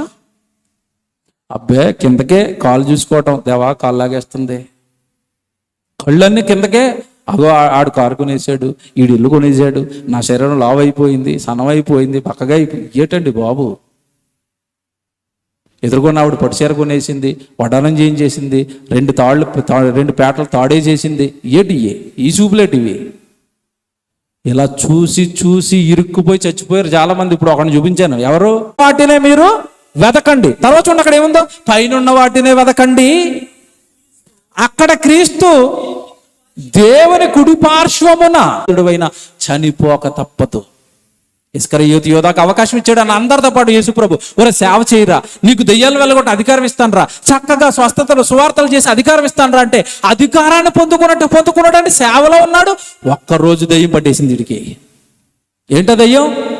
ప్రభు వెనకాల వెళ్తే ఏమొస్తుందిరా, సేవ చేస్తే ఏమొస్తుందిరా, ధనవంతుడు అవ్వా, నీకు డబ్బులు వద్దా, మీ ప్రభువుని అప్పగిస్తే మేమేమిస్తాం? 30 వెండి నాణాలు ఇస్తాం.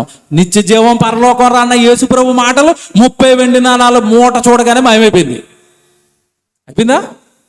ఆదివారం సన్నిధి అని ప్రసంగాలు చేస్తున్నాడు ఇక్కడ పాస్టర్ గారు. వెళ్ళిపోవాలి అంటున్నాం. ఈలో పక్కడొచ్చి పెళ్లికి వెళ్దాం రావా అన్నది. ఏమైపోయింది నీకు? ఊరుకోండి, ప్రతి ఆదివారం ఏం వెళ్తాం? పెళ్లికి వెళ్తే బూర్లు, బిర్యానీ, ఎవడ అక్క చెల్లి, బంగారము, బట్టలు, అక్కడ బాగుంటుంది కదా. గుళ్ళో ఏముంటది? ఆరాధన, స్తుతి, స్తోత్రం, కానుకలు ఇవ్వండి, దేవుడి కోసం బ్రతకండి, పాపం చేయకండి. బాబోయ్, వినలేకపోతున్నాం. ఇదేనా? గెట్ రెడీ, సిద్ధపడు. దేనికి? పైనున్న వాటిని వెతుకు, భూ సంబంధమైన వాటి మీద మనసు పెట్టుకోవద్దంటే నా మనసు అంతా ఇక్కడే లాగవుతుంది అంటవా? పైకి వెళ్ళవిక. ఎక్కడికి వెళ్తాం? పైకి రాని వాళ్ళు అందరూ మరి ఎక్కడో చోట సెటిల్ చేయాలి కదా. కింద ఒకటి కట్టాడు. ఇప్పుడు కింద ఏం కట్టాడు? పాతాళం.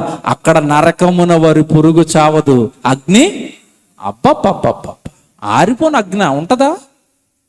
ఆరిపోని అగ్ని ఉంటుందండి? ఆరిపోయే అగ్గితో వంట చేస్తాను ఆడపిల్లలకి వేలు కాలితేనే అబ్బో మామూలుగా ఉండదు రచ్చ. బర్నలు రాసేసి గుడ్డలు కట్టేసి అమ్మో కాలిపోయిందండి. ఇటు ఆరిపోయే అగ్గితో కాలిస్తేనే ఎంత బాధ అయితే, ఆరని అగ్నితో కాలిస్తే బాబోయ్. ఊహించండి ఒకసారి. పోనీ ఆరని అగ్ని ఉంటుంది ఏంటంటే ఎలా రాస్తారండి బైబిల్లో? ఆరిపోని అగ్ని ఉంటుందా? ఉండదా? సూర్యుడు ఆరిపోని అగ్నే. ఆరిపోతాడు ఎప్పుడన్నా? ఒకసారి సూర్యుడి దగ్గరికి వెళ్ళమనండి. మన చంద్రయాన్ 3 ప్రయోగించి చంద్రమా మీదకి వెళ్ళారు కదా, సూర్యుడి మీదకి ఏమైనా పంపమానండి? అది ఆరని అగ్ని. కొన్ని వేల కిలోమీటర్ల దూరంలోనే నువ్వు ఎంత మంచి లోహం పంపినా కరిగిపోతాయి. ప్రేమమయుడండి దేవుడు, మిమ్మల్ని ప్రేమించే చెప్తున్నాడు ఇవన్నీ. మీరు ఎక్కడ ఇందులో ఇరుక్కుపోతారోనని. నా కొడుకు కదా, నీ కోసం ఎదురు చూస్తారనమ్మా. ఉండని లోకం మీద ప్రేమ ఎందుకమ్మా నీకు? ఇస్కరియోతు యోధుడు అలాగే పడిపోయాడమ్మా. బిలాం అలాగే పడిపోయాడమ్మా. అననీయ సప్రాలు అలాగే పడిపోయారమ్మా. అదిగో గెహాజీ కూడా అలాగే పడిపోయాడమ్మా. ఆదామావలు వద్దురా పడుతున్నదంటే వాళ్ళు అలాగే పడిపోవద్దయ్యా. ఆ లోకం అనిపిస్తుంది. ఈ లోకంలో మీరు పడకండి. సహోదరులుగా, అక్కలుగా, తమ్ముళ్ళుగా ఆ లోపలికి ఎంటర్ అవగానే వీడి మొహం ఇలాగున్న మొహం ఇంత లావు అవుతుంది. అమ్మ ఉయ్యాలంటాడు, అమ్మ జైంట్ వీల్ అంటాడు, అమ్మ నేను అది తొట్టులోకి దూకేస్తున్నాడు, అమ్మ స్విమ్మింగ్ పూల్ అంటాడు, ఇంక అమ్మ పీచ్ మెటల్ అంటాడు, డైమండ్ ఆటలు అంటాడు, పాటలు అంటాడు. అందులో మునిగిపోయాడు. ఏమంటే పెద్దోళ్ళకి అమ్మ నాన్నలకి ఎలా ఉంటుంది చెప్పండి? ఏడేటో పిచ్చి, ఒరే త్వరగా ఎక్కరా, త్వరగా దిగరా, ఇంటికి వెళ్ళిపోదాం రా. ఆడికి ఎలాగుంటుంది? ఊరుకమ్మ అత్తమాట ఇంటికి ఏమి వెళ్తాం. పోనీ ఎగ్జిబిషన్లో ఆటలన్నీ ఆడించారు, చివరికి వెళ్ళిపోదాం రారా అంటుంటే నేను రాను ఇక్కడే ఉండిపోతాను అన్నాడు. ఎలాగుంటుంది మీకు? ఇప్పుడు ఇల్లు ఉందరా మనకి, అక్కడి నుంచి వచ్చాం రా, ఇదేదో బాగుందంటే జస్ట్ నీకు సెలవుల కోసం వేసిన సెటప్ రా, ఇది తీసేస్తారా, ఇక్కడ ఉంటే పోతావురా, నువ్వు ఇంటికి వెళ్ళిపోతావురా అంటారా అనరా? యేసు ప్రభు కూడా జాగ్రత్తగా వినండి, మనం పుట్టక మునుపు ఈ సృష్టిని కట్టాడు. సూర్యుడిని, చంద్రుడిని, సెలయేర్లు, నదులు, బంగారు కాలం మనం ఉండడానికి కట్టాడు. యేసు ప్రభు రెండో రాకళ్ళు ఈ మొత్తం ఏమైపోతాయి చెప్పండి? లైవ్ అయిపోయి కరిగిపోవు. ఆడు ఎలాగైతే ఎగ్జిబిషన్ ఎత్తేసాడో సెలవులు అయిపోయిన తర్వాత యేసు ప్రభు అయితే లోకాన్ని ఎత్తేస్తాడు. మనకు అర్థం అవ్వలేదేమో ఇంతకాలం ఉండవు ఈ లోకంలో. చరిత్రలో ఒక మహా వ్యక్తి అండి, అలెగ్జాండర్ ది గ్రేట్. చదువుకున్న పిల్లలకు తెలుసు. 20వ ఏట రాజు అయ్యాడండి. రాజకాంక్షతో మొత్తం ఈ లోకాన్ని మొత్తం జయించేస్తాడని దండెత్తాడు. లోకాన్ని మొత్తం జయించేసాడండి. కోట్ల అధిపతి అయిపోయాడు. రాజ్యాలన్నీ అతనవే. ఏం జరిగిందో తెలియదు. ఒక చిన్న దోమ కుట్టింది, ఒక రకలాంటి జ్వరం వచ్చింది, ఇది మరణకరమైన వ్యాధి, నువ్వు చచ్చిపోతావండి డాక్టర్లు చెప్పేశారు. వాడిదే మీదకి ఏమొచ్చింది? ఇప్పుడు చావు వచ్చింది. ఏమన్నాడు తెలుసండి? చదువుకున్న పిల్లల్ని అడగండి, చెప్తారు వాళ్ళు. ఏమన్నాడు తెలుసా? డాక్టర్లు అందరూ కన్ఫర్మ్ చేశారండి, నువ్వు చచ్చిపోతావు కొద్ది రోజులు అనగానే వాడికి అప్పుడు వైరాగ్యం వచ్చింది. అప్పుడు జ్ఞానం వచ్చిందండి అలెగ్జాండర్కి. చివరిలో మరణశయ్య మీద పడుకుని, బెడ్ మీద పడుకుని 3 విషయాలు ప్రపంచానికి మీరు చెప్పాలని డాక్టర్లకి చెప్పాడు. ఏం చెప్పాడు తెలుసా? మొత్తం అందరిని పిలిపించాడండి. డాక్టర్లు అండి, ఎందుకంటే ఇప్పుడు సైన్యాధిపతి కదండి, మొత్తం రాజ్యం అంతా వాడిదే కదా. డాక్టర్లు అందరూ వరుసగా నిలబడ్డారు. నేను చివరిగా ఈ 3 సంగతులు చెప్తున్నాను, మీరు సమాజానికి చెప్పాలన్నాడు. ఏంటయ్యే 3 సంగతులు అంటే, నా పాడిని డాక్టర్లు మాత్రమే మొయ్యాలి. Rule number 1. నా శవపేటికి ఎవరు మొయ్యాలి? డాక్టర్లు మాత్రమే మొయ్యాలి. రెండో కండిషన్ ఏంటంటే, నా శవపేటికిన డాక్టర్లు మోస్తూ అలా తీసుకుని వెళ్ళిపోతున్నప్పుడు నేను సంపాదించిన ధనం, వెండి, బంగారం అంతా కూడా దారి పొడుగునా మీరు విసిరేయాలి. శవం వెళ్తున్నప్పుడు చిల్లరేస్తారు కదా మనోళ్ళు, అలాగా వాడు ఏమన్నాడంటే, నేను సంపాదించిన ధనం అంతా విసిరేయండి అన్నాడు. Rule number 2. చివరి 3వ రూల్ ఏంటో తెలిసింది? నేను ఏ శవపేటికలు అయితే పడుకున్నానో ఆ శవపేటికి లెఫ్ట్ సైడ్ ఒకటి, రైట్ సైడ్ ఒకటి 2 హోల్స్ చేయాలి చేతుల దగ్గర. చేసి ఆ హోల్స్ లోంచి నా చేతులు ఇలా బయటకు ఎట్టండి అన్నాడు. ఇలా బయటకు ఎట్టిన శవాన్ని ఆ శవయాత్ర చేసుకుంటూ తీసుకెళ్ళండి అన్నాడు. వీళ్ళకి ఏం అర్థం అవ్వట్లేదు, డాక్టర్లకి పిచ్చోళ్ళు అయిపోయారు వీళ్ళు. ఇదెందుకయ్యా ఈ 3 మీరు చెప్పారంటే, వీటిలో ఉన్న భావం ఏంటో చెప్తున్నానండి. ఏంటి భావం? డాక్టర్లు అయ్యకుండు కూడా మీరు నా మరణాన్ని ఆపలేకపోయారు. చావుని ఏ డాక్టర్ ఆపలేడని సమాజానికి తెలియాలి. అందుకే మీరే నా శవాన్ని మోయాలన్నాడు. ఎలాగుంది? మరి డబ్బు ఎందుకయ్యా చల్లేస్తున్నావంటే, ఎవడు ఎంత సంపాదించినా చివరికి అన్ని ఎక్కడే విడిచిపోకానికి తెలియాలన్నాడు. మరి చేతులు ఎందుకయ్యా బయటకంటే, నేను పుట్టినప్పుడు వట్టి చేతులతో పుట్టాను, వెళ్ళేటప్పుడు కూడా వట్టి చేతులతోనే వెళ్ళిపోతున్నాను. ఈ సారం లోకానికి చెప్పండి అన్నట్టు. ఆడికి బైబిల్ తెలియదండి. బైబిల్ తెలియకపోయినా బ్రతుకు నేర్పిన పాఠం అది. ఈరోజు మన చేతుల్లో బైబిల్ ఉంది కదా, ఏమైనా పట్టుకుని వెళ్తామా? ఇల్లు కట్టేసానంటే ఇల్లు ప్యాక్ చేసుకుని వెళ్ళిపోతానంటే వెళ్ళిపోతాడు. చావుతారు శ్మశానం దగ్గరికి, గేట్ దగ్గర ఆపేస్తారు కదా. చివరికి ఎంత దారుణంగా ఉంటుందో తెలుసండి పరిస్థితి. ఆడపిల్లలు చచ్చిపోతే వృద్ధాప్యంలోకి వచ్చిన వాళ్ళు చెవులు, ముక్కులు, ఏమండి ఈ చేతులు కొన్నవి, కాళ్ళు కొన్నవి మొత్తం లాగేస్తారండి. పాపం ఈ ఆడపిల్లడు పెట్టుకుని ముక్కు కూడా ఇరికిపోద్ది, బంగారం ఉంది. చివరికి పట్టగారెట్టి అది కూడా లాగేస్తారు.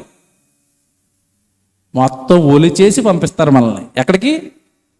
మరి ఏం సంపాదిద్దామని దేవుడికి దూరంగా ఉంటున్నావు నువ్వు? ఏం పట్టుకెళ్ళిపోదామని? బాగా ఆలోచించి రాత్రి నీ పరలోకంలో ఉన్న కన్న తండ్రి నీ కోసం ఎదురు చూస్తున్నాడు. ఆయన్ని చేరుకుంటావా? ఈ లోకపు ఆశలతో నరకానికి వెళ్ళిపోతావా? నీ ఇష్టం. ప్రార్థన చేసుకుందాం.